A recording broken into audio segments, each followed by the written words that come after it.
Hello students, welcome back.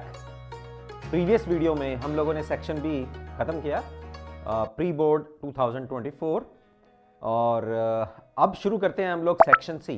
So before to start the section C, अगर अभी तक भी आपने चैनल को सब्सक्राइब नहीं किया है, फटाफट से सब्सक्राइब कर लीजिए। जल्दी से इस चैनल को लाइक कीजिए, सब्सक्राइब कीजिए और दूसरे बच्चों को भी आप शेयर कीजिए जिन बच्चों तक अभी तक भी इस चैनल का अप्रोच नहीं हुआ है।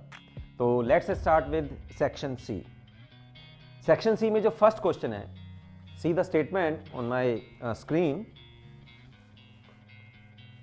एक रिलेशन उसने आपको दिया है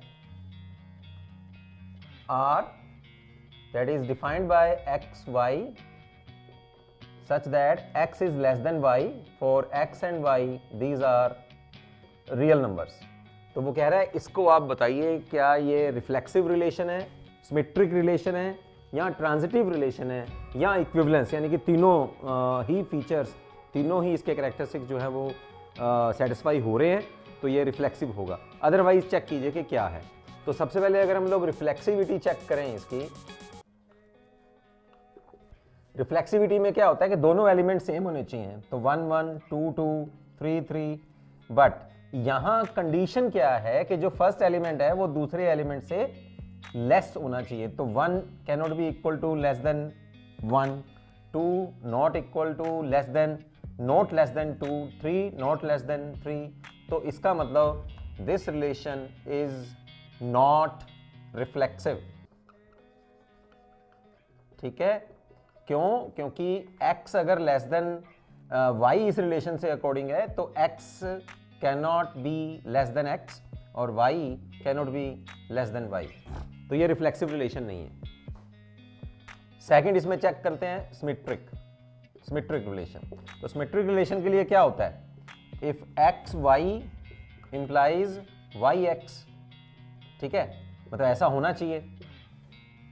अब यहां से हमारे पास क्या आ रहा है कि अगर एक्स वाई एलिमेंट इस रिलेशन के अंदर है तो वाई एक्स क्या इस रिलेशन से बिलोंग करता है?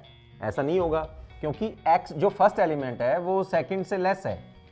अब अगर फर्स्ट सेकंड से लेस है तो सेकंड पहले से बड़ा होगा। इसका मतलब क्या होएगा? Y can not be equal to less than x. ठीक है, ये इससे छोटा नहीं होगा क्योंकि एक्स छोटा है इससे। जैसे अगर 1 4 से छोटा है तो फिर 4 1 से छोटा नहीं होगा, तो इसका मतलब नॉट सिमेट्रिक। तो ये रिलेशन सिमेट्रिक भी नहीं है। ठीक है, ट्रांजिटिविटी चेक करते हैं इसकी। ट्रांजिटिविटी के लिए आप लोगों को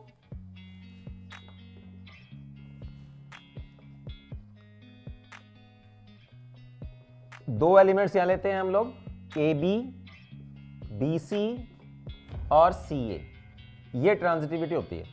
इसका मतलब अगर ये पहला पेयर रिलेशन से बिलोंग कर रहा है, सेकंड पेयर रिलेशन से बिलोंग कर रहा है, तो थर्ड पेयर भी रिलेशन गिवन रिलेशन से बिलोंग करना चाहिए। तो यहां अगर हम लोग मान के चलते हैं, चलिए अब ये एलिमेंट लेने कैसे हैं हम लोगों ने, जैसे मान लीजिए 1 4 लिया हम लोगों ने, तो यहां ये कंडीशन सेट कर रहा है 1 इज लेस देन 4, राइट। अब दूसरा एलिमेंट ले रहे हैं और ये सेम होना चाहिए, तो 4 और 5 ले लीजिए फिर, तो यहां भी कंडीशन सेट हो रही है 4 इज लेस देन 5। में रिलेशन देखो, ए सी क्या आएगा 1 5, तो यहां भी कंडीशन सेट हो रही है 1 is less than 5। This means that if A B belongs to this relation set, B C belongs to relation set, implies this CA belongs to this relation set। इसका मतलब ये जो रिलेशन सेट है वो transitive है। ठीक है, तो ना रिफ्लेक्सिव है ना सिमेट्रिक है, बट ट्रांजिटिव है। तो यहां, तो स्टूडेंट्स ये जो सेक्शन सी में, this is our question number 9, the first question of section C. Now see the question number 10th। ये मैंने आपको सैंपल पेपर में पहले भी करवा दिया था। ये क्वेश्चन नंबर 10 में वो आपको कह रहा है see the statement, x power log of x here you have given y is equal to x power log of x plus tangent x power x, right. और ये कह रहा है कि आप डेरिवेटिव पता कीजिए, dy बाय dx पता करना है आप। अब यहां क्या करेंगे, हम इसको दो फंक्शन मान लेते हैं। Let y is equal to u plus v, where u is this function x power log of x and v function is tangent of x power x, ठीक है। तो ये मैंने दूसरा फंक्शन मान लिया यहां। तो जब y का डेरिवेटिव करेंगे इसका मतलब क्या होएगा कि u का डेरिवेटिव निकालना है आपने x के रिस्पेक्ट में और v फंक्शन का डेरिवेटिव निकालना है x के रिस्पेक्ट में।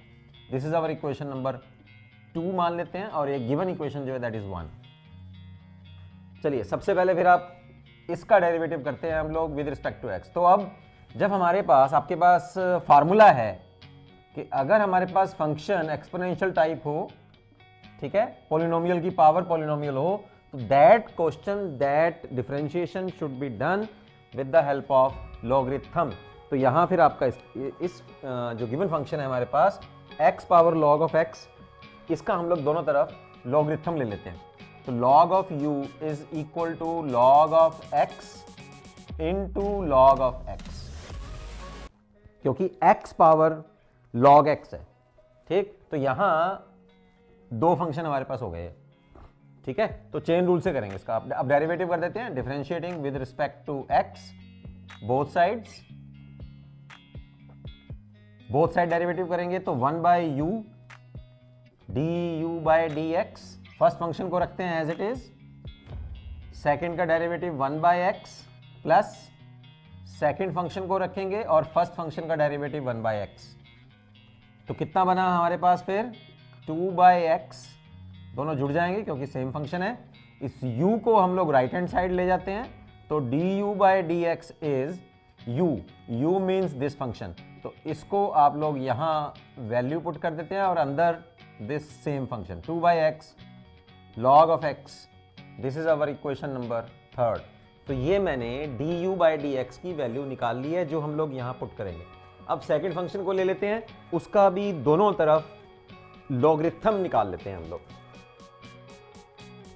तो अब इस फंक्शन का हम लोग डेरिवेटिव करते हैं और सबसे पहले इसका भी लॉगरिथम ले लेते हैं। log v is equal to x log of tangent x, right. अब डिफरेंशिएशन करेंगे दोनों तरफ, 1 over v dv by dx,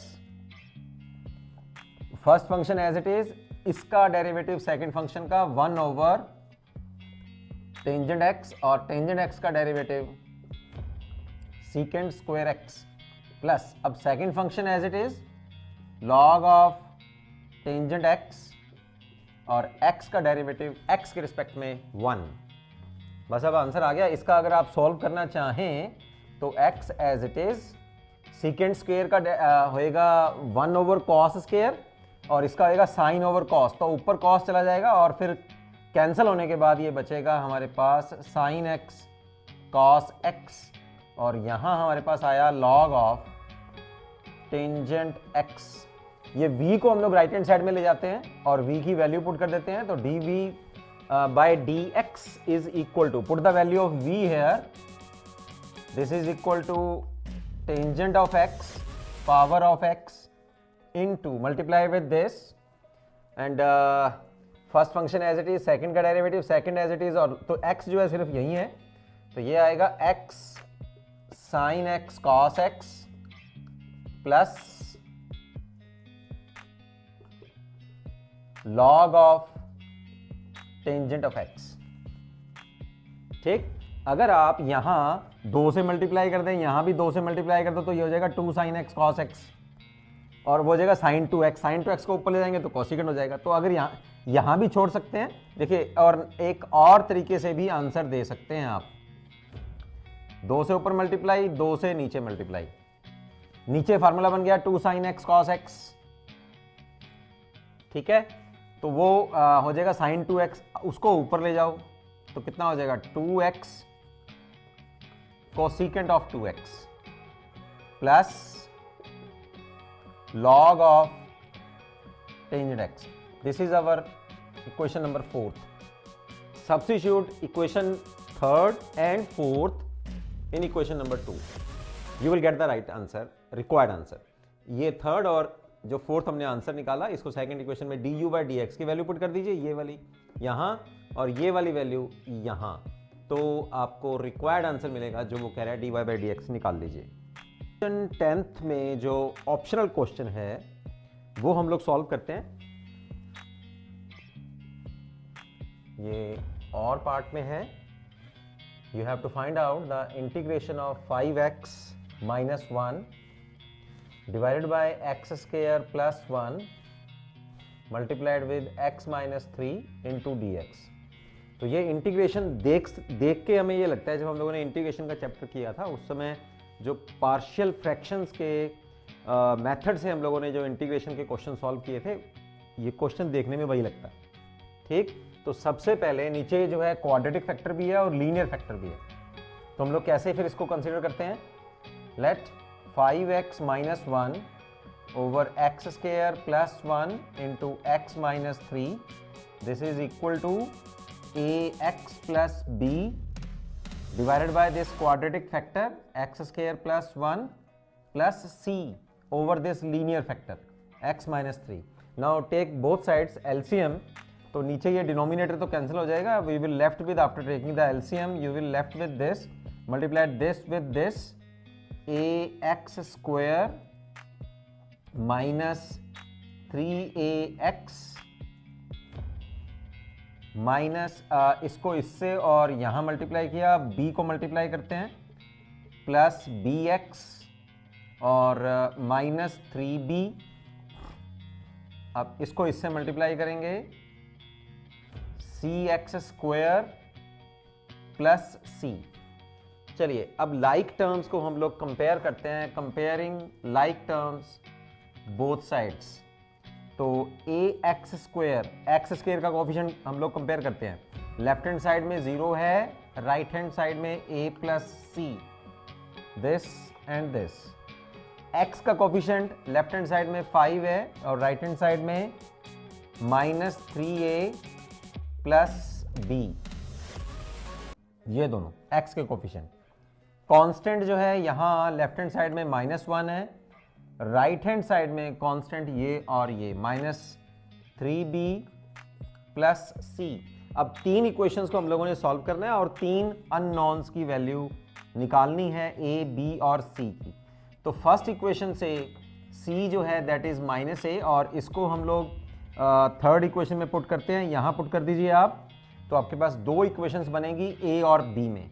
first equation देखते हैं जो हमारे पास है, ये है -3a plus b is equal to 5 और c की वैल्यू -a पुट कर रहे हैं इस थर्ड इक्वेशन में, तो यहाँ -a, ठीक है, -a minus 3b this is equal to -1।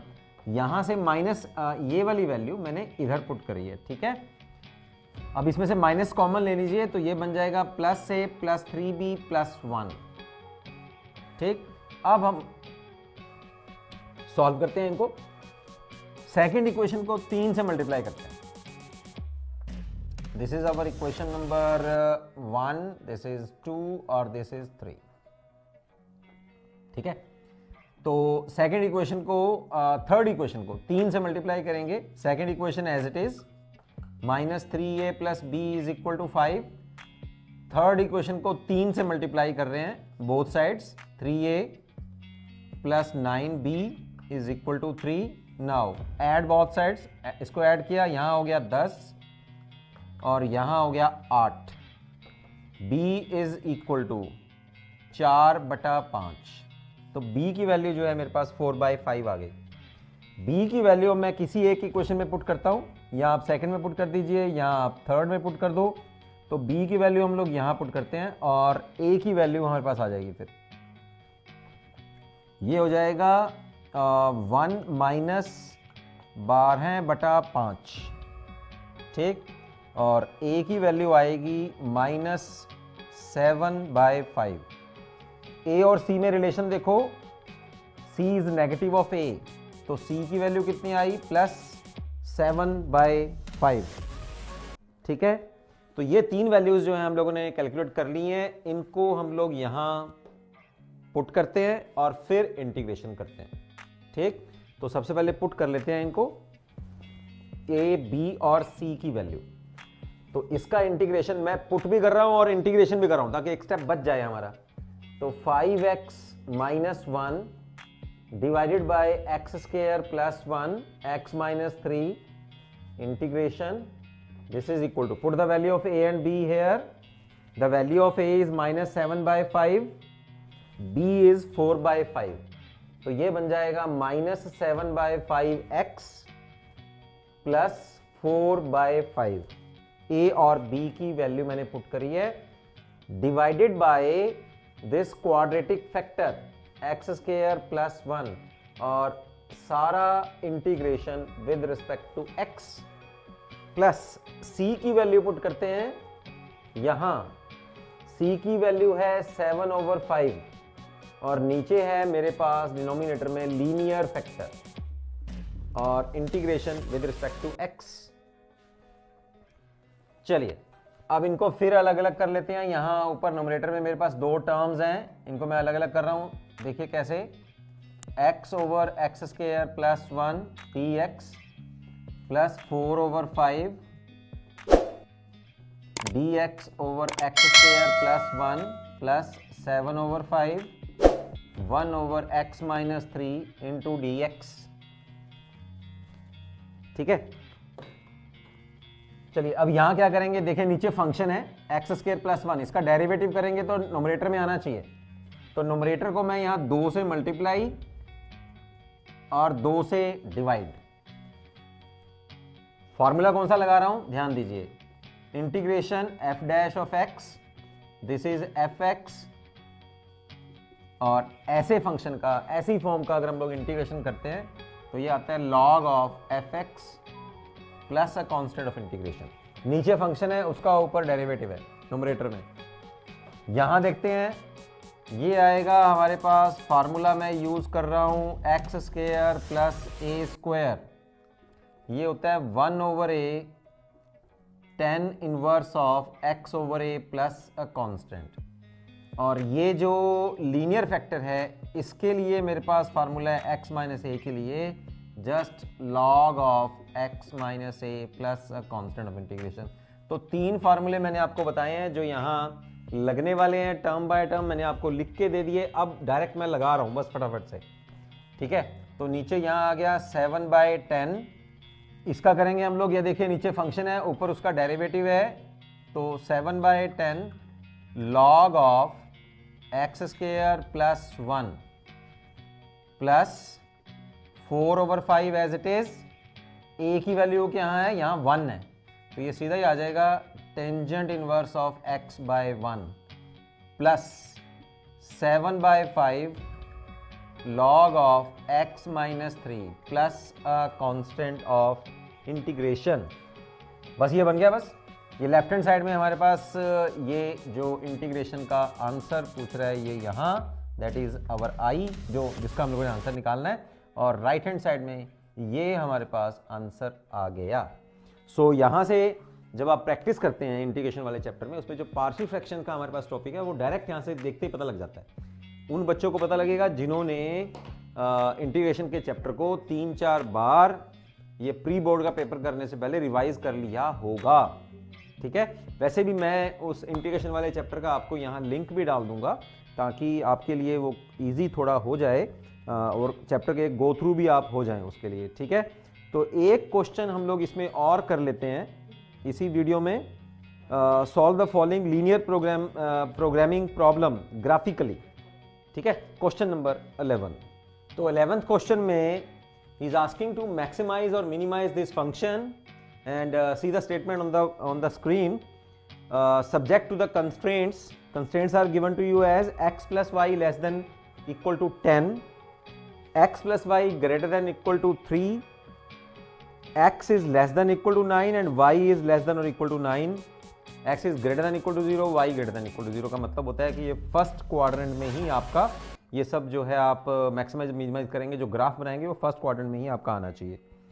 ठीक है, तो सबसे पहले जो कंस्ट्रेंट्स आपको गिवन है उसको आप लोग इक्वेशंस के तौर पे पहले लिख लीजिए।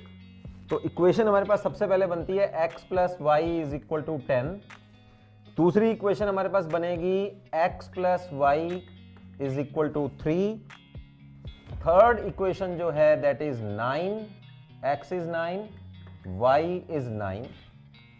ठीक है, तो ये चार इक्वेशंस हैं हमारे पास, दो वैल्यूज भी आ गई, x9 है और y9 है।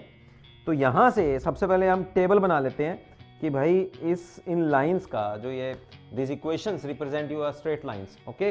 तो इन लाइंस का क्या हमें ग्राफ मिलता है, तो वो इन तीनों चारों लाइंस का हम लोग फिर कॉमन ग्राफ देखेंगे, कॉमन पोर्शन देखेंगे, उस हिसाब से फिर हम लोग मैक्सिमाइज करेंगे इसको। ठीक है, तो सबसे पहले वो ग्राफ बना लेते हैं हम लोग। x plus y equal to 10 के लिए अगर हम लोग ग्राफ बनाते हैं, ग्राफ बनाने के लिए आपको टेबल चाहिए। तो x की वैल्यू अगर 0 है तो y की 10 है, x 10 है तो y फिर 0 है। तो यहाँ हमारे पास 2 पॉइंट आ गए, 0 10 और 10 0। अब इसमें हम लोग ओरिजिन की टेस्टिंग देख लेते हैं, testing for 0 0 in this equation. ठीक है, यहाँ पुट करते हैं 0 प्लस 0, ये था हमारे पास लेस देन और इक्वल टू 10, तो 0 इज लेस देन और इक्वल टू 10, ये ट्रू है। फिर यहाँ फर्स्ट इक्वेशन में जो 0 की टेस्टिंग है वो ट्रू आ रही है हमारे पास। सेकंड लाइन को लेते हैं, उसमें भी हम लोग टेबल बनाते हैं। सबसे पहले 0 लेंगे तो y 3 है और x 3 लेंगे तो y जो है वो 0 आ जाएगा। ठीक है, और ये दोनों लाइन जो है x इक्वल टू 9 का मतलब क्या आएगा, y एक्सिस के पैरेलल, और y इक्वल टू 9 का मतलब है x एक्सिस के पैरेलल। ठीक, तो अब इन लाइंस को हम लोग ड्रा कर लेते हैं। और सबसे पहले अगर चलिए यहाँ भी अगर देखना हो आपको, तो इसमें ये दोनों आपको कंस्ट्रेंट क्या था, x plus y is greater than और इक्वल टू 3। तो यहाँ अगर टेस्टिंग करें तो 0 प्लस 0 ग्रेटर देन और इक्वल टू 3, तो ये फॉल्स है, यहाँ ये ट्रू था। ठीक है, ये भी हम लोगों ने टेस्टिंग भी कर ली। ठीक, अब चलते हैं इसका ग्राफ हम लोग डेवलप करते हैं। ग्राफ के लिए आप अगर एग्जैक्ट चाहते हैं तो ग्राफ पेपर ही ले लो, तब जाके बिल्कुल एग्जैक्ट आपका मैक्सिमाइज और मिनिमाइज का क्वेश्चन पूरा हो जाता है। और उसके लिए हम लोग फिर इसके कॉर्नर पॉइंट्स जरा देख लेते हैं कि कॉर्नर पॉइंट्स क्या बनेंगे। कॉर्नर पॉइंट्स हमारे यहाँ बन रहे हैं, जैसे ये बने लिया, इसमें हमारे पॉइंट्स बने 0 3 और यहाँ बना 3 0। ठीक है, तो वो हम लोग देखते हैं। फिर सबसे पहले आपका पॉइंट बनेगा, इनको इकट्ठे कर लेते हैं, 0 3 0 9, ठीक है, 1 9, चेक करिए इसको, यहाँ पर 1 और 9 तो 10 दोनों इक्वल है। ठीक है, फिर अब चलते हैं 9 1, वो भी इसको सेट करेगा, 9 प्लस 1। ठीक है, 9 0,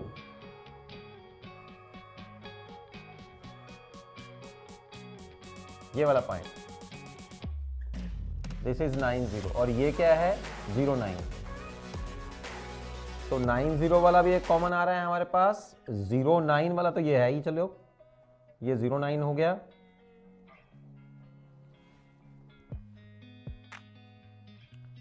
ठीक है, और एक ये वाला पॉइंट हमारे पास रह गया 3 0 वाला।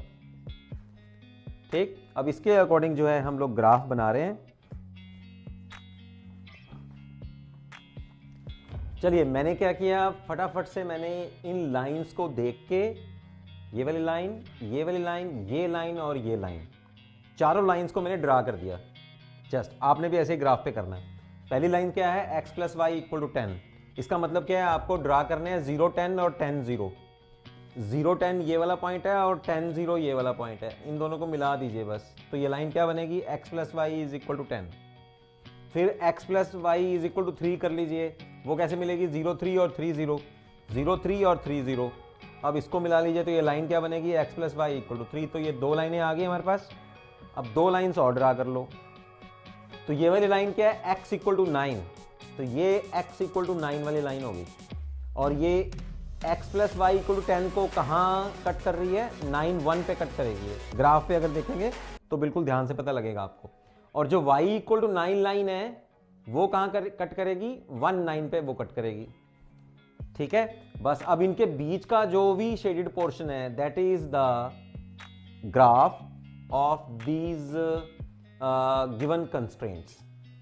अब इनके जो कॉर्नर वाले पॉइंट्स आए हैं उन पॉइंट्स पे आप इस फंक्शन का मैक्सिमाइज और मिनिमाइज पता कर लो। कौन कौन से पॉइंट्स हैं कॉर्नर वाले, एक तो मैंने जैसे आपको बताया यहाँ 0 3 ये वाला पॉइंट था, 0 9 ये वाला, 1 9 ये हो गया, 9 1 दिस इज, 9 0 ये वाला पॉइंट और 3 0।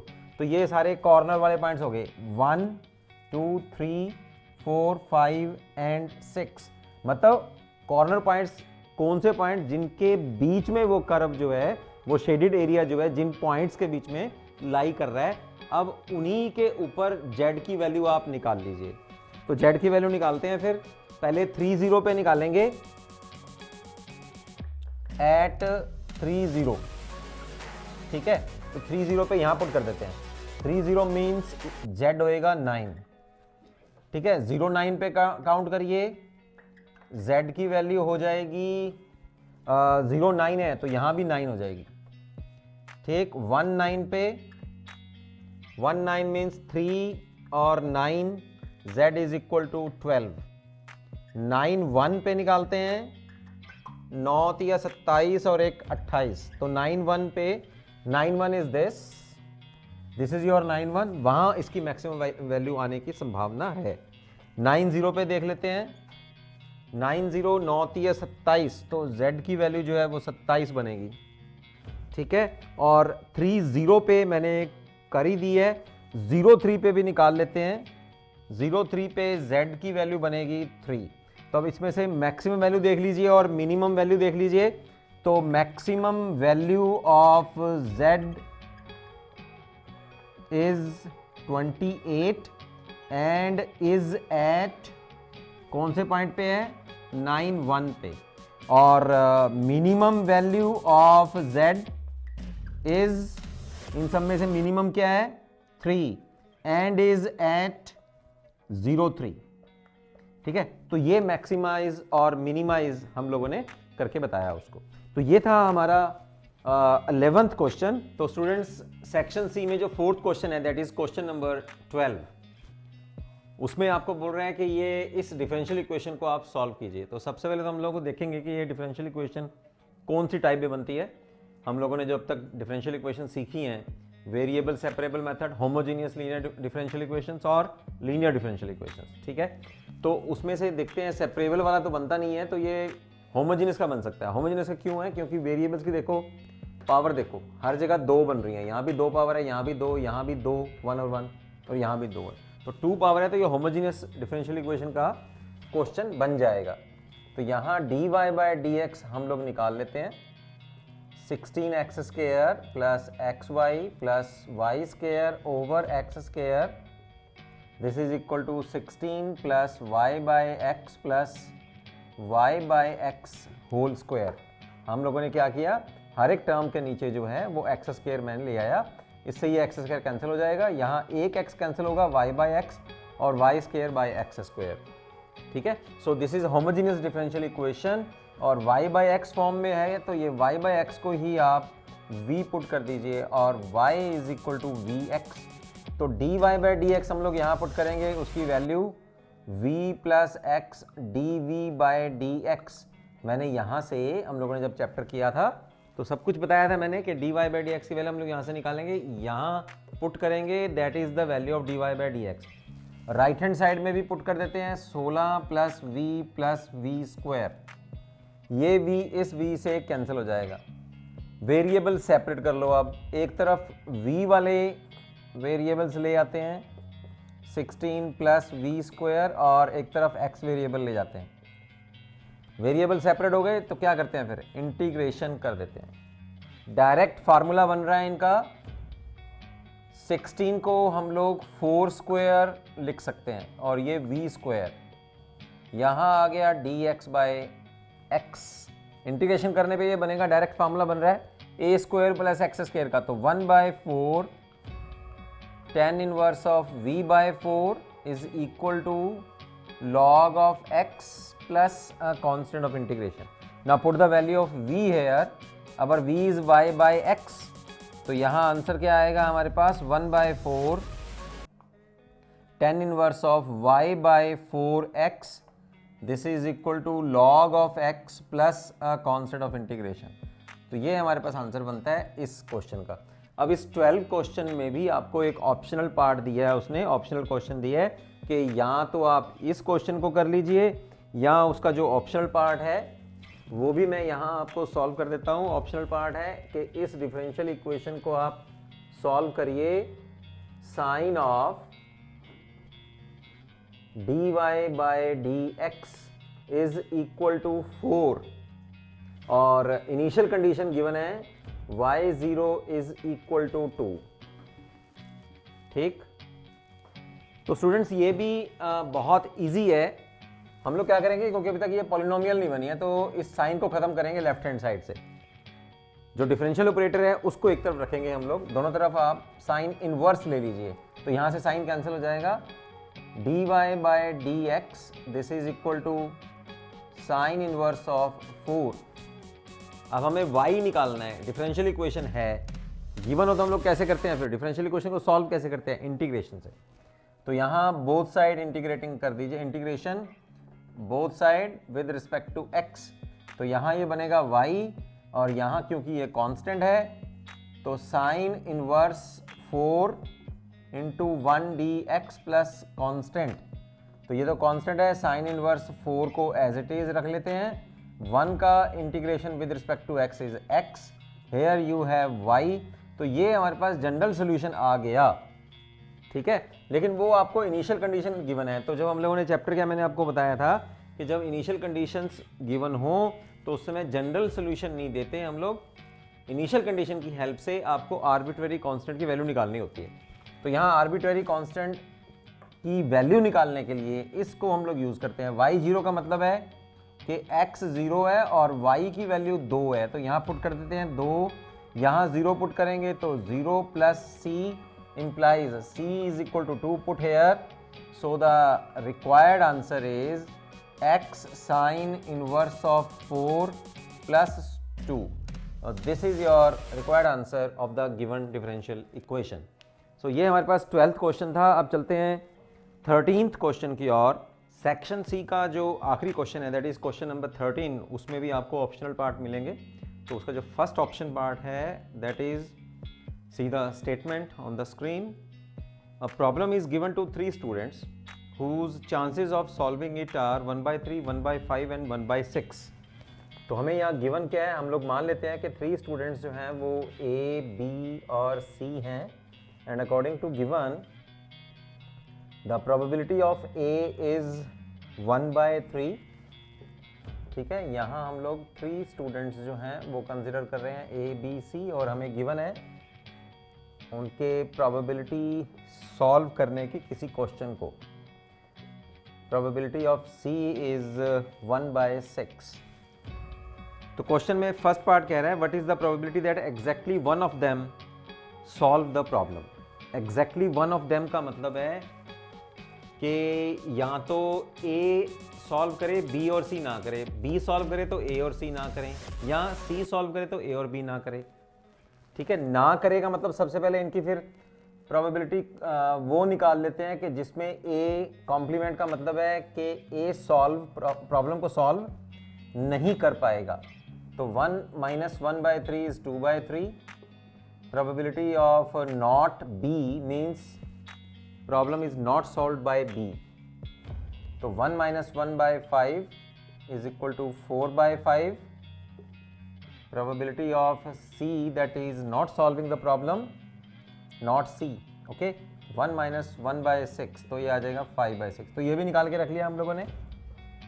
अब फर्स्ट पार्ट में वो कह रहा है कि वो प्रोबेबिलिटी निकालिए that exactly one of them solve the problem. ठीक, तो ये क्या बनेगा, प्रोबेबिलिटी ए सॉल्व करेगा, बी नहीं करेगा और सी भी नहीं करेगा। या ऐसा हो सकता है ए ना करे, बी सॉल्व कर दे और सी भी ना सॉल्व कर पाए। या फिर क्या केस हो सकता है, प्रोबेबिलिटी ए भी ना कर पाए, बी भी ना कर पाए पर सी कर दे, तो एग्जैक्टली यही मतलब है फिर। तो ये 3 केसेस बन सकते हैं, या ये एग्जैक्टली। ठीक है, तो अब इनकी प्रोबेबिलिटी आप पुट कर दीजिए। तो probability of solving the question, the problem with A only, B और सी इसमें नहीं है, तो ये वाली प्रोबेबिलिटीज हम लोग यूज करेंगे उनकी 4/5 और 5/6 मल्टीप्लिकेशन में, प्लस या ऐसा हो सकता है नॉट ए की प्रोबेबिलिटी है 2/3, बी के होने की प्रोबेबिलिटी है 1/5 सॉल्व करने की प्रोबेबिलिटी, और सी के ना सॉल्व करने की प्रोबेबिलिटी है 5/6। ए और बी की नहीं सॉल्व करने की प्रोबेबिलिटीज हैं 2/3 और 4/5, और सी के सॉल्व करने की प्रोबेबिलिटी है 1/6। तो अब इनको हम लोग सॉल्व कर लेते हैं। 5 will get cancel with this, 2 3, तो ये आ जाएगा 2/9 प्लस दिस विल कैंसल 2 3, तो 1/9 प्लस 2 विद 3, ओके। और ये था हमारे पास 4/5, 5/6 और जस्ट अ मिनट 2/3, बी के 4/5 और सी की है 1/6, ओके। तो ये आ जाएगा हमारे पास 445। ठीक है, एलसीएम ले लेते हैं।